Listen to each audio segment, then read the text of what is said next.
RedZoneSports.bet, the British home of American sports.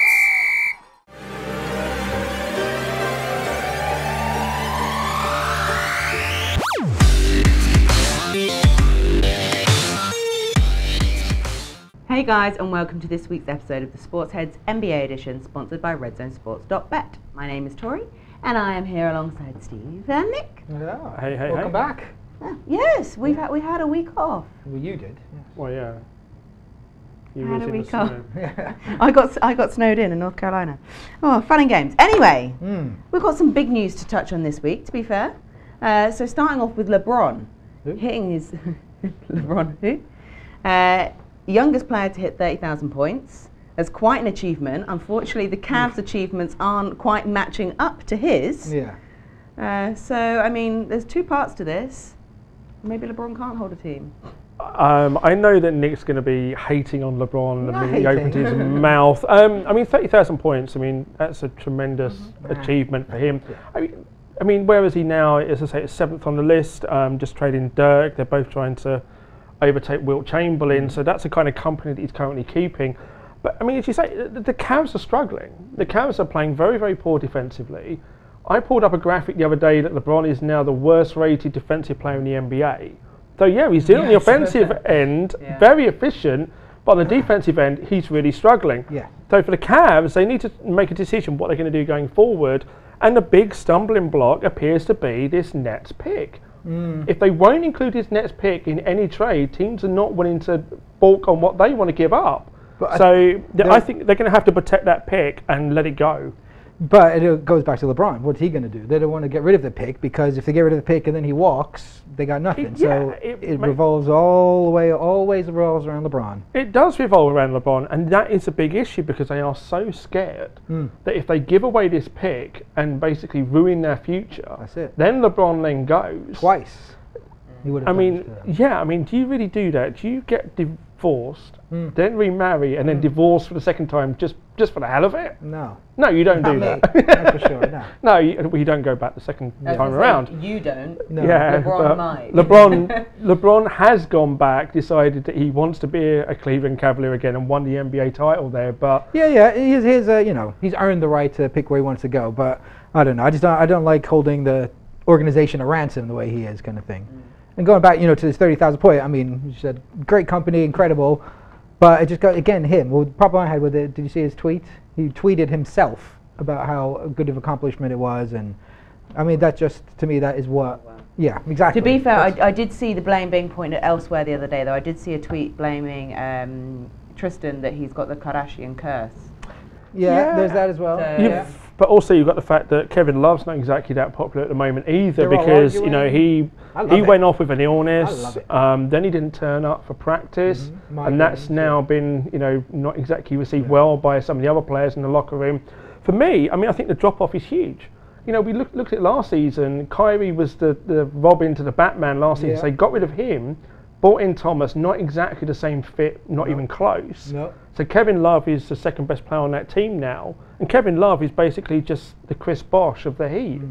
So for me, they've taken a step backwards, and we're now beginning to see it. They've got to kind of gut this team somehow, but teams aren't willing, as I say, to move players to the Cavs unless they look at that pick. And I think the Cavs will probably have to write this season off and kind of hold on to that, because Luka Doncic looms large. Yeah, no, I agree. I think that is what they're going to have to do, is hopefully get it right. And they will. The Cavs, come playoff time, the Cavs, I'd still put my money on them. It's coming to the East.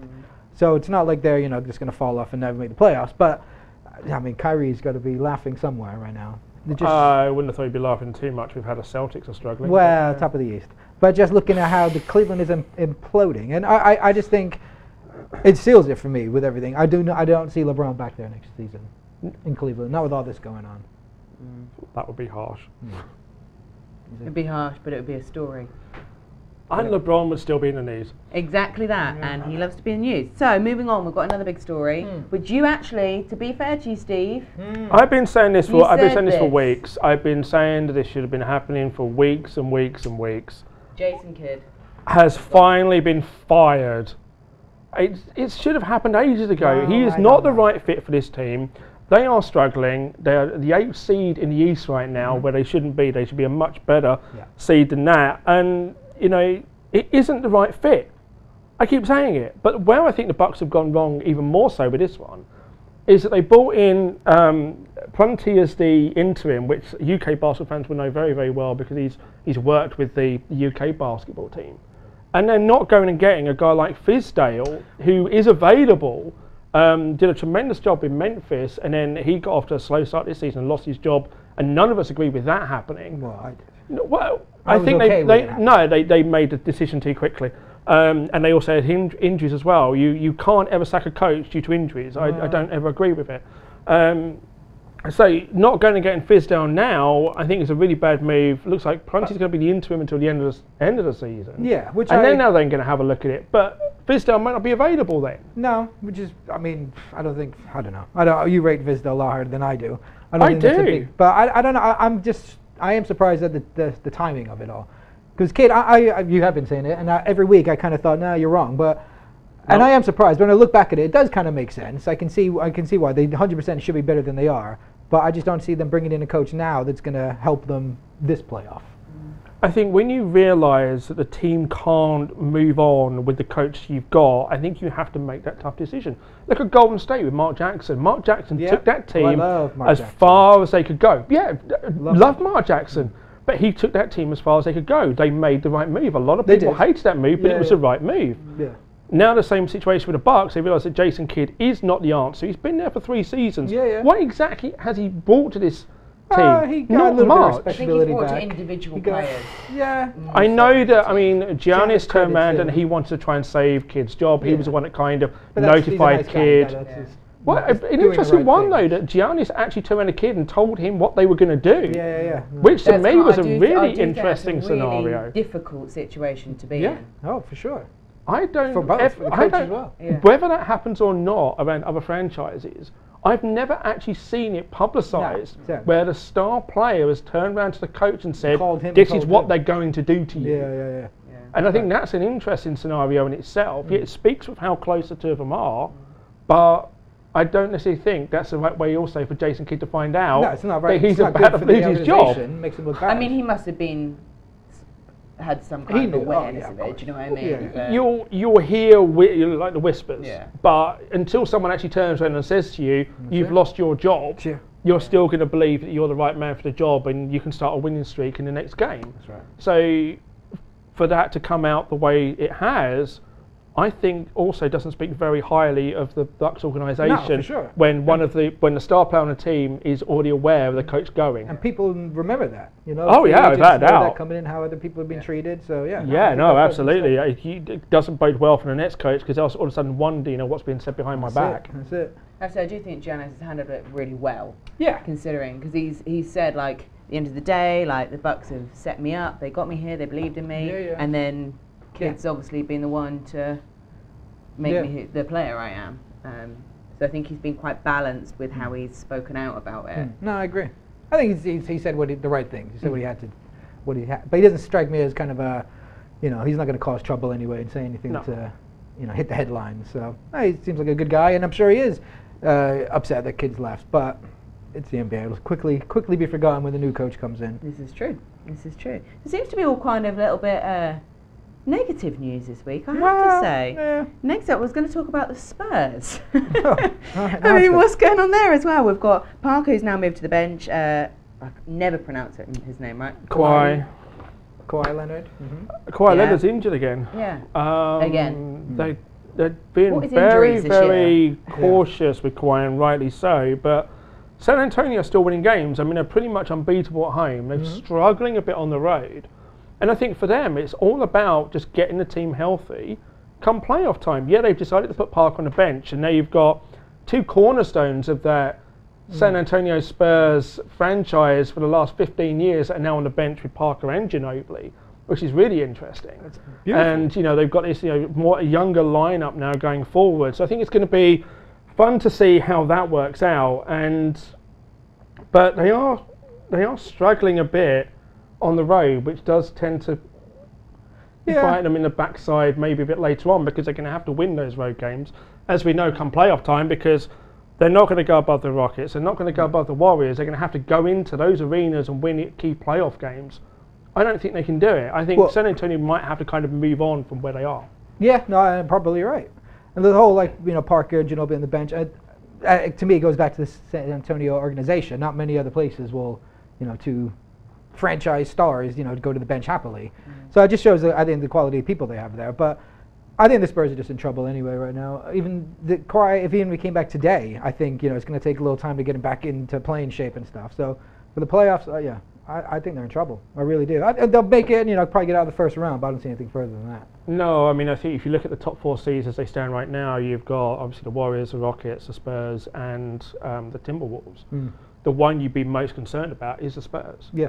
I mean, how many times you say that? Yeah. You know, how many times you say that going into the playoffs that the Spurs are one of the top seeds you're worried about. And worried about as in terms of where they could actually get knocked out That's of that first round, because the way that the seeding's looking at the moment, you've got the Thunder, you've got the Blazers. Those two teams, certainly the Thunder would love a first round matchup with the Spurs. Oh, I completely agree. You know, I mean, I think that's the one you kind of look at when you look at your playoff seedings. I don't think anyone necessarily wants to face the Timberwolves. You definitely don't want to face the Rockets or the Warriors. No. So you're looking at that, you're going, well, okay, well, can we get into that 6th spot right now, or the 5th spot, depending on where that falls? It's going to be good to go against the Spurs. And that's what you have to do. You've got to kind of think to yourself, like, where do you want to fall come playoff? In a way, I think you just got to, they're all going to be tough. So you just got to get your team, what's best for your team, playing the right basketball as you go into the playoffs. So I think maybe, you know, seeded 3rd, 4th, 5th, 6th probably doesn't matter that much to some of these teams. Its scariest proposition for the Spurs is if they get matched up with the Pelicans. The Pelicans will just brutalize them. Probably will. Yeah, I would not want that as a playoff series if I was the Spurs. If you take a look at any of that, if I was going to pick any one of those 3 teams I've just said, I would say the Spurs are going to want to face the Blazers. Oh, I agree. They would not want Pelicans or the Thunder. Moving on to happier news, Harden is back. Yes, he is. He's made it back. So what do we see? We did discuss when he first went out and was injured how this may affect him in the MVP race. Do we think he's still got a chance to kind of come back and be in the running? Do you know what? I think it's a one-horse race now. I literally think it's a one-horse race. I think it's Harden's to lose. Really? I literally think it's Harden to lose with the Cavs' struggles now. Yeah. You know, we take a look at this. It's not a team award, but it is in a way. Yeah. Harden and the Rockets are playing so much better than the Cavs are, and you don't see the Cavs getting out this tailspin anytime soon. You can't, even with the season LeBron is having, how efficient and everything else, you cannot ignore the fact that he's a defensive liability and that the Cavs are struggling. You cannot give him the MVP for that. I wouldn't. So you have to. So Harden, for He's me, causing more detriment to them, to be fair. At the moment, I think. If you want to tell me right now who I think the only other player that could potentially be an MVP outside of Harden, it isn't LeBron. It's KD. Yeah, no, I can see that. It's only Durant I would now. put him, especially because of his defense. Yeah. I mean, but yeah, I completely agree. I wouldn't put LeBron. I think this takes him away from the MVP. But I would still have.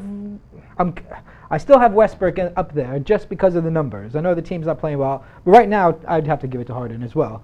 But I do think as the season goes on, I really still think Harden and Paul are going to kind of battle each other out. They're going to cancel some votes there.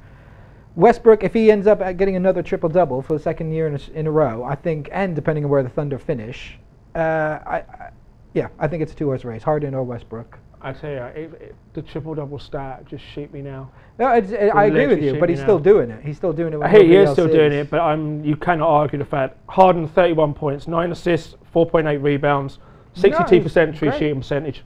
Can't argue that. It's great. I wouldn't argue it. I would just put Westbrook.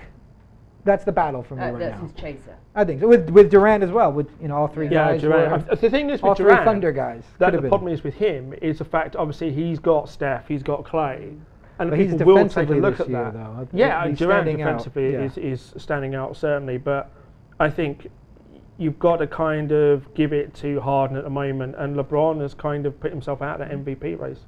Yeah. Which we didn't see coming in Harden's absence. True. Now moving on, we've finally had all the voting done for the All-Stars. There's a couple of players that we would have expected to have seen, maybe. We haven't. And what are your views on the teams? First of all, I've got a big complaint about the fact that... You complain Really? Well, no. It's analysing, and it's not sat well with a lot of people. The fact that the voting was changed to stop fans stuffing ballot boxes to Which is right. get into Zaza, Pachulia and all of that situation. Yeah. But when players themselves are throwing votes at 11th and 12th members of teams, which we have seen because we get the stats. Like, what do you mean? We have got guys that are the 12th members of teams that have got 6 and 7 votes. I'm sorry, that is ridiculous. You know, again, we are going ridiculous with the voting. The only player that I have an actual issue with in terms of how the All-Stars worked out is Al Horford. Al Horford, for me, isn't most of the time the second best option on the Celtics. You put him in instead of Drummond. Drummond is averaging 14 points a game, 15 rebounds a game. Yeah, for a losing team. Man-mountain wrecking crew for the Pistons. Yeah, but you say that, the Celtics are #1 seed. I've made this point. Take away their winning streak, they're a 500 team. But you can't take away. Well, no, you can do because they're struggling. But then you take away 12 of Drummond's rebounds, and he shouldn't be there. No, anyway. I'm talking about your I'm talking about your team here, Nick. Yeah, but the team's got. You can't just dismiss the winning streak. That it's what's got them here to the is point. that winning streak. And everyone else. Exactly, No, the winning streak should be treated in isolation because it is what it is. But outside of that, they are struggling. They aren't great as a team.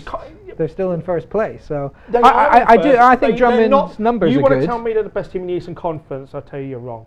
Well, they're not the best team in the Eastern Conference. If the Warriors had the second best record in the West, we would still be saying the Warriors are the best team in the West. Probably, yeah. So exactly. Probably, yeah. Records mean nothing till you come to playoff time. I agree. No, I agree with that. But I think to be in first place, for Boston, a lot of that has to do with Al Horford. And I think, if it's a toss-up for me. I could have 100% agreed with Andre Drummond being there. If you want to tell me that an all-star is somebody that on a averages losing about team? 13 points a game, I will turn and tell you that it's really a poor all-star crop. But it shouldn't just be points per game. It shouldn't just be numbers. It should be everything around. Bearing in mind the game is all about scoring points. I think you kind of look at the high-volume scorers. Yeah. Drummond still averages more than Horford does.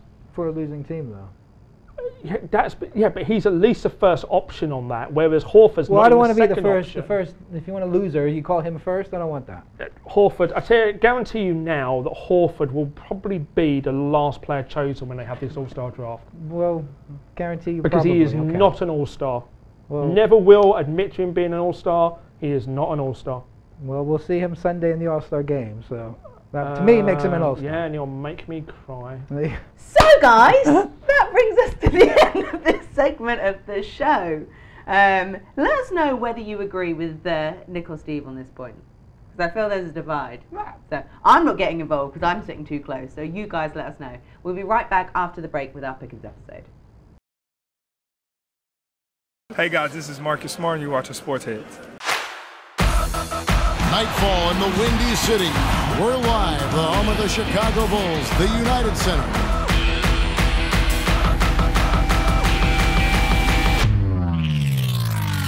Mirotic slammed it home. Oh my goodness! What a play! The Greek freak. Here's Mirotic. Nico Suave. That's what they came to see tonight. Hey guys, and welcome back. We hope you enjoyed that little video there. So moving on from that, we're going to discuss the game. Sunday, we've got the Bucks at the Bulls. Steve, I'm going to come and ask you your thoughts on this first, as they're coming to your home. That's it. They are coming to well, not to my home literally, because my home isn't big enough to have 2 rooms and everything else. Could they even get in the door? No, not pretty much. No, I would have to knock out the wall. This is always an interesting one for me. There's very little distance between the two teams. A little bit of a mini rivalry. Bulls are playing reasonably well. Bucks, of course, are playing under a new coach. You normally get a bit of a lift when you have that. I can see the Bucks winning this one in Chicago, unfortunately. I had to sit through the Bulls losing to the Pelicans the other night, which wasn't fun to watch. But yeah, I think the Bucks will win this. Yeah, no, I think so. Basically, for exact reasons you said. The rivalry, the closeness, the new coach, you do get that lift. You know, maybe if this game was next week, you know, I'd say go for the Bulls. But yeah, no. Just timing, I'll go for Milwaukee as well. Cool. Okay, and then on Sunday, we've got the Clippers at the Pelicans. Pelicans bringing it home? I would go with the Pelicans in this one. I think they're starting to see. I'm starting to see signs of them changing around. I mean, the game Boogie Cousins had this week, 44 points, 24 rebounds, and 10 assists. It was incredible, yeah. So I think they're and this is it. If you can start playing your best basketball at the right time, which for me they are playing their best basketball now. I don't know how long it's going to last for, but this game, I think they'll beat the Clippers, and I think pretty handily as well. Yeah. I don't think it'll be pretty handily, but I do see the Pelicans winning this. I mean, they're in the battle, as I've already mentioned, about the 5, 6, 7. The Clippers are 1 game out of the 8th spot. Lou Williams has obviously been the catalyst lately for them, trying to get into that playoff spot. Twin Towers seems like they're firing much better. And that game from Boogie was the first time an NBA player had done that since 1972, since Kareem. 40 points, 20 rebounds, 10 assists. I can see the Pelicans winning it. They have got a winning record on the road, but it will be a narrow win. Fair.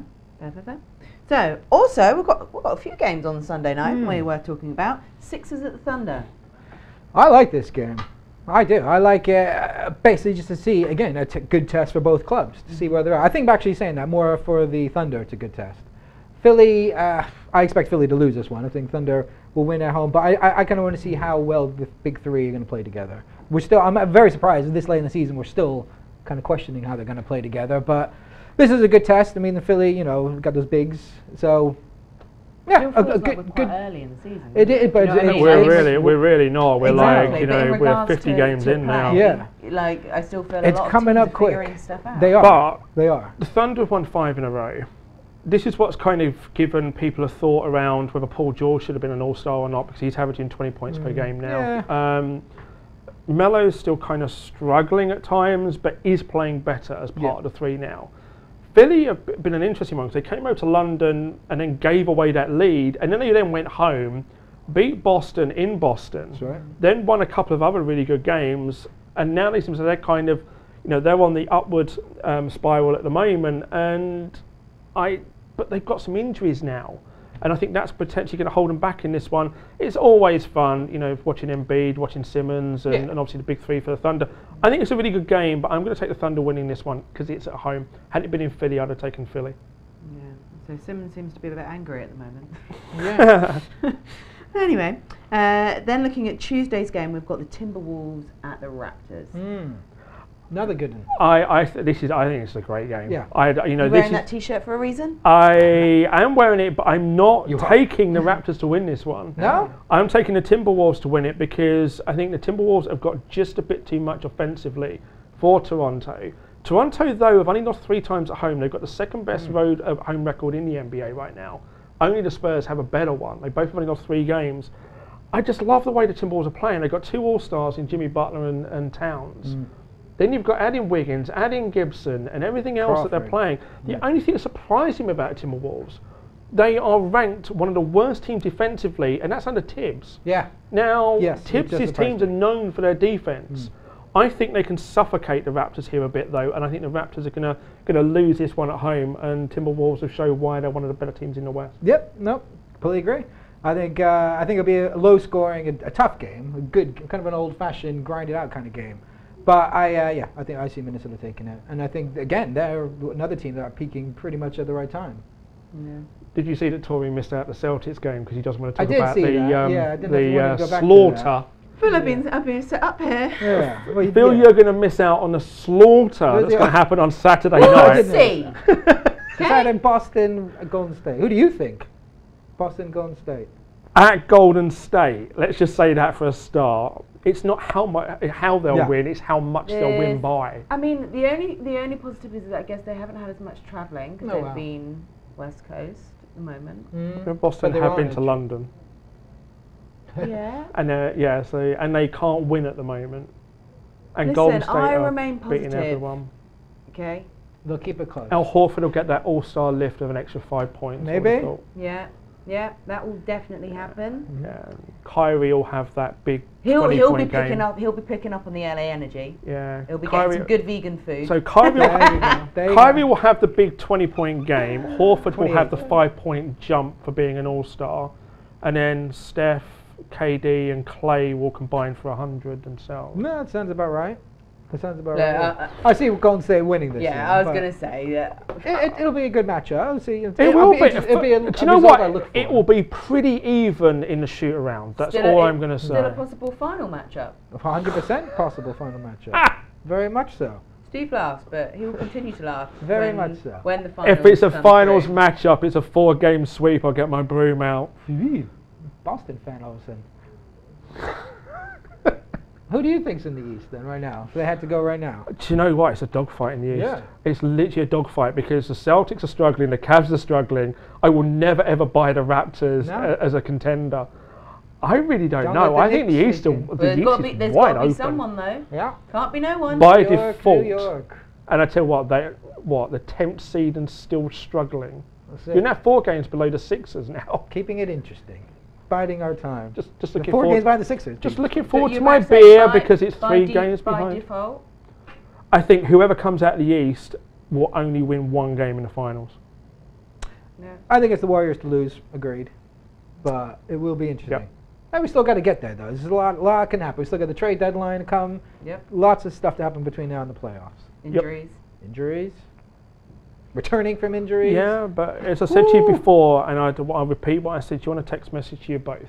If you present 4 of the best 6 players on the court at any one time, or 4 of the best 5, which in general is what the Warriors do, you're going to beat anyone. Yeah. When they play against the Celtics, Kyrie is only the 3rd best player on the court. Only. And there is nobody else in the Celtics that is better than Draymond or Clay.